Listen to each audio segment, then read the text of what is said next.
एकम सनातन भारत दलकडून प्रेम आणि आठवणी शुभेच्छासह आणि पाठिंबा पत्र. आरावली वाचवा सर्व निसर्गरक्षक आणि आरावली बचाव मोहिमेचे समर्पित सदस्य. ज्योतिषपीठाश्वर जगद्गुरू शंकराचार्य स्वामीजी अविमुक्तेश्वरानंद सरस्वती 1008 कृपाशीर्वाद आणि मार्गदर्शन प्राप्त झाले.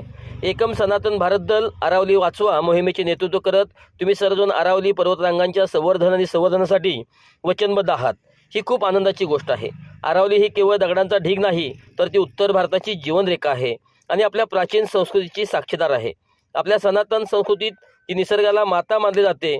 वेद आणि पुराणामध्ये वनांचे संवर्धन आणि वृक्षांचे महत्त्व याबद्दल केलेल्या घोषणा आजच्या काळात अधिक प्रासंगिक झाल्या आहेत. ऋग्वेदानुसार मापो शिश्रमा औषधीम अर्थम पाणी आणि औषधावर, झाडे आणि वनस्पतीवर हिंसा करू नका, त्यांचा वाद करू नका, त्यांचा नाश करू नका.